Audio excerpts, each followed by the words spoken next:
Most people just drive through Killin or stop to visit the Falls of Dochart, but there is much more to Killin village than meets the eye. Join me to take a walk to explore some of Killin's lesser known spots. We start off at Mclaren Hall, built in 1935, which is a hub for community gatherings and cultural events. The car park here is free and an ideal place to begin to explore Killin on foot. Opposite Mclaren Hall is St Fillan's Scottish Episcopal Church, which is a Category C listed building. The church, originally constructed in 1876 by the 7th Marquess of Breadalbane as a place for worship for his shooting parties, and is locally known as the Grouse Chapel. It is considered possibly the oldest surviving corrugated iron church in Scotland. Close to Mclaren Hall is the largest hotel in Killin, the Killin Hotel, which has 38 bedrooms. Next to the Killin Hotel you can see the Killin and Ardeonaig Parish Church of Scotland. The church is a listed building and was constructed in 1744 by mason Thomas Clark, based on design by John Douglas of Edinburgh. The monument we see here in front of the Killin Hotel is the Stewart Monument, dedicated to Reverend James Stewart at Killin, who produced the first translation of the Bible into Gaelic in the late 1700s.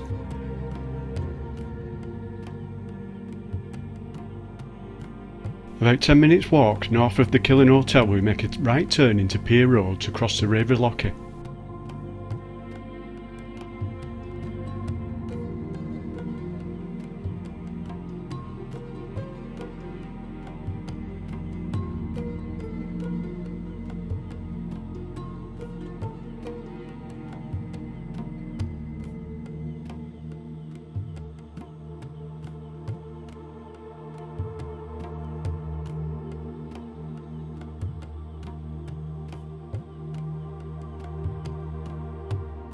It's here we pass the Killin Old Churchyard and its historic cemetery.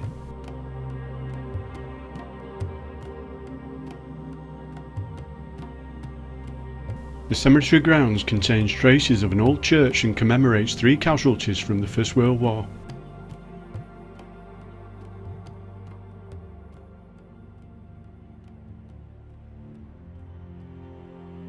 Just past the cemetery and tucked away in the undergrowth is the ruined remains of the 17th century Finlarig Castle.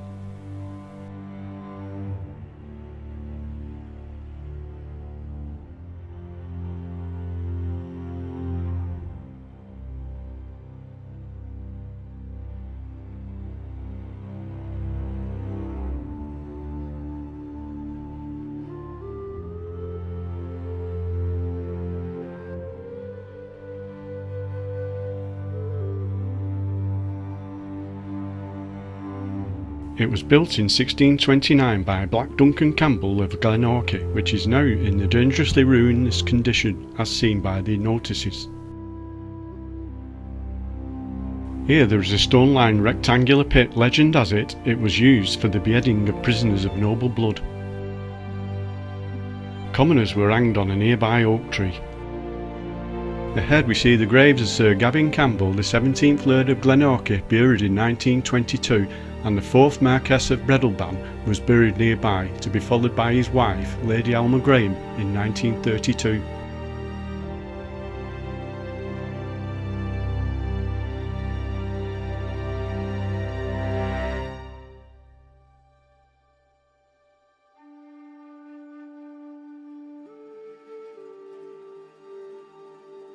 Near the castle are the decaying remnants of the Breadalbane Mausoleum, a mock Tudor chapel erected in 1829 on the site of an earlier chapel and burial chamber founded in 1523 by an ancestor of the Earls of Breadalbane, Sir Colin Campbell.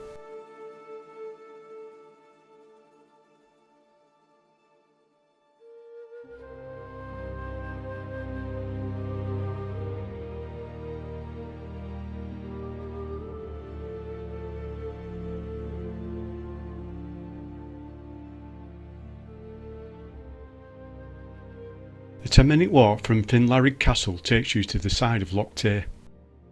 From here you can take a lovely peaceful walk on the designated path alongside the loch.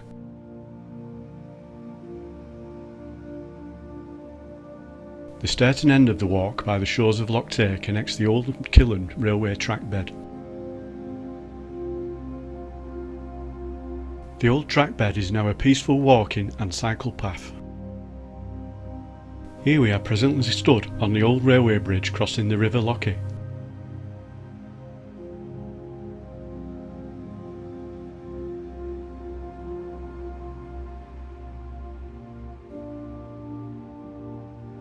The Killin Railway was a locally promoted railway line built to connect the town of Killin to the Callander and Oban railway line nearby. It opened in 1886 and carried tourist traffic for steamers on Loch Tay as well as local business. The directors and the majority of the shareholders were local people, and the local company retained its independence until 1923. When the adjacent main line closed in 1965, the Killin line closed too. Scattered along the old line you can still see railway relics from the past.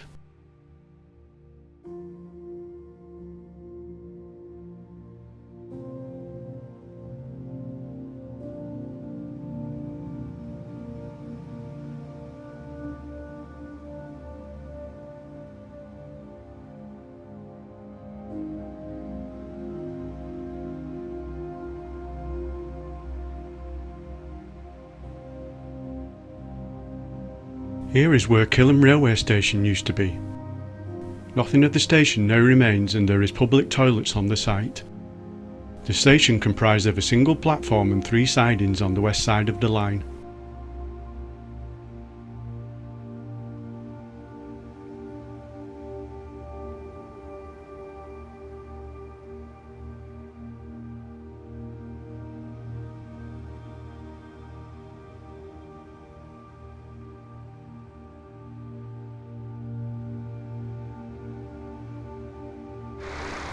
The Category A listed Dochart Viaduct crosses the River Dochart just south of the former Killin Railway Station.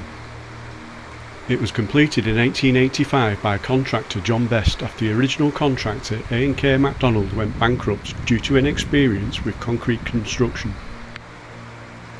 The viaduct, which opened on April 1st, 1886, is a skew viaduct featuring 5 mass concrete arches supported on masonry piers with a crenellated stone parapet. It is considered one of the earliest uses of mass concrete in a railway viaduct in Britain, potentially being the first, and is the UK's second oldest concrete viaduct after the Falls of Dochart Viaduct.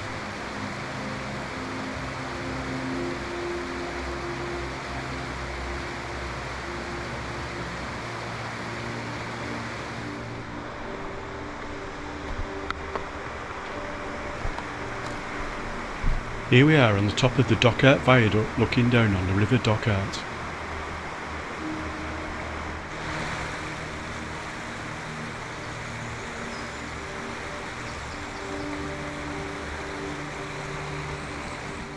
We now make our way into the Kinnell Estate with signs of gates from the past.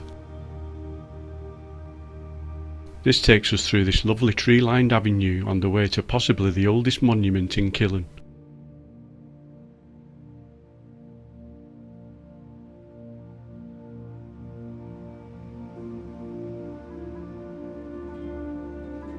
Here we approach the Kinnell Stone Circle.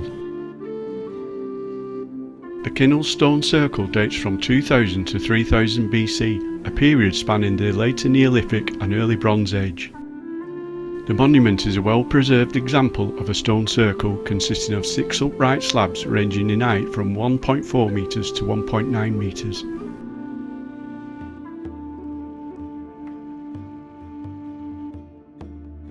The Kinnell Stone Circle is one of the more westerly examples of a large number of stone circles to be found in central Scotland.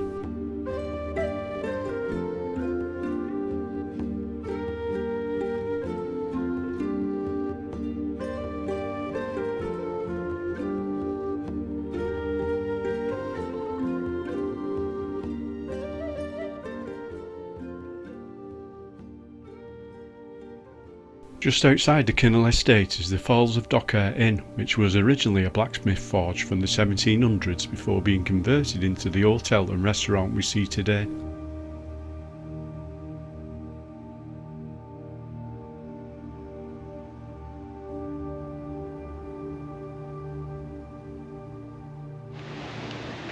The Old Mill is an historic water mill constructed in about 1840 to grind grain for the local community. It now functions as a market for local artists and makers and also serves as a folklore centre.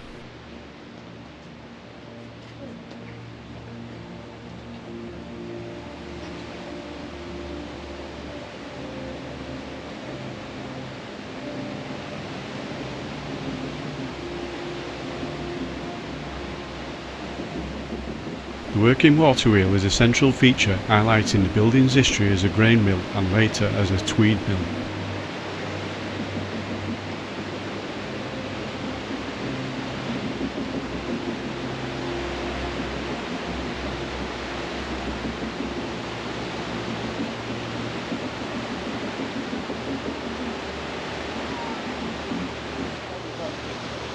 A boardwalk offers beautiful views over the River Dochart and the Falls of Dochart.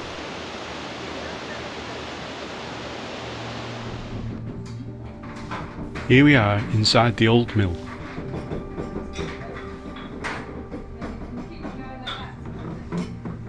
It's here we obtained the access key for the gate on the Bridge of Dochart to take us to the next point of interest. We now visit Innis, or the Yellow Island, which is behind the Loch Tay gate on the Bridge of Dochart. It costs £5 to obtain the key and a £20 deposit which you get back when you return the key.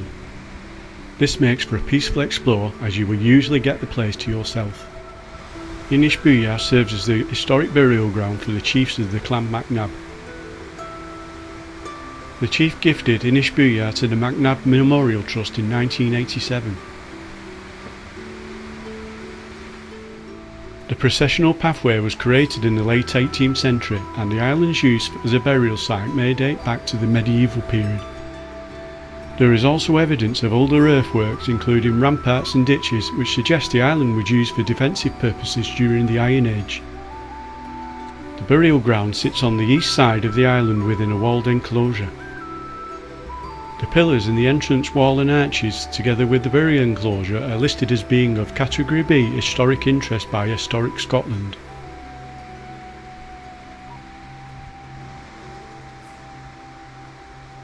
Stone heads of the clan Macnab who were historically opposed to the Macnabs are incorporated into the burial ground walls, serving as a stark warning.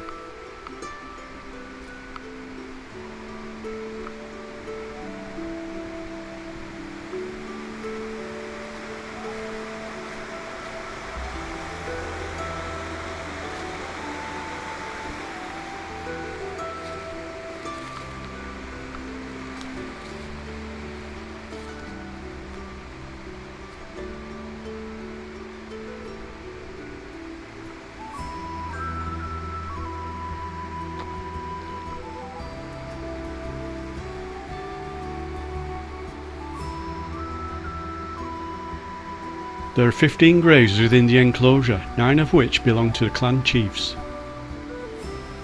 The graves you see on the outside are for the less prominent members of the clan.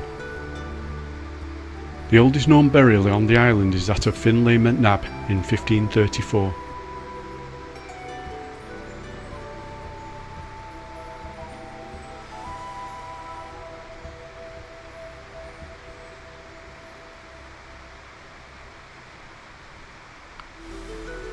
There are benches here to relax and take in the peaceful ambience.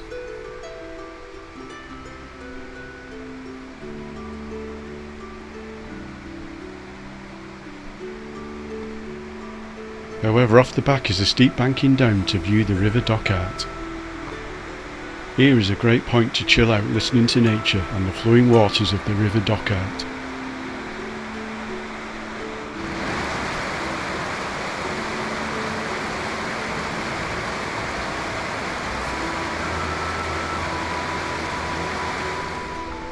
We now take a look into the burial enclosure where the clan chiefs are buried. See if you can spot the grave marked with an effigy.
Now sit back and relax as we check out the Falls of Dochart, but stick around as I show you more of Killin later.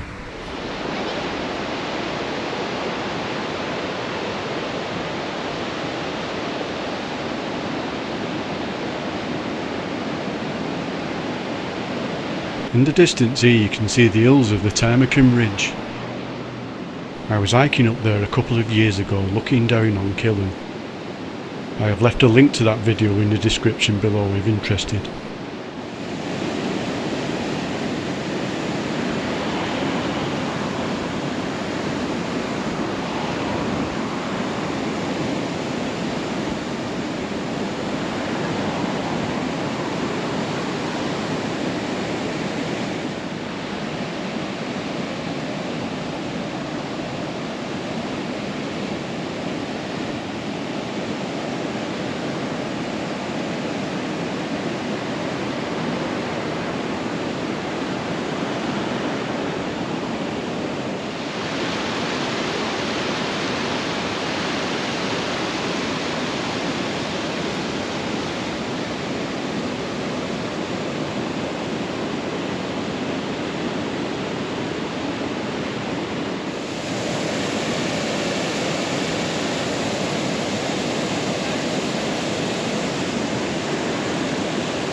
The Killin War Memorial is a notable monument honouring 34 local individuals who lost their lives in both World Wars.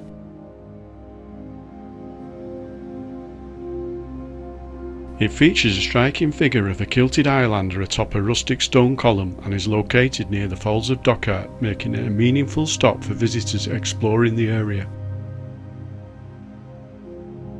We are now walking down Killin Main Street.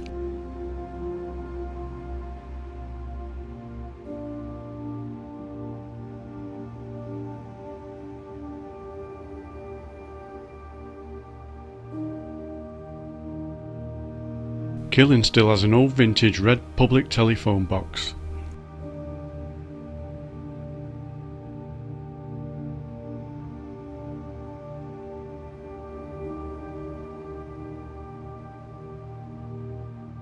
Killin also has its own police and fire station.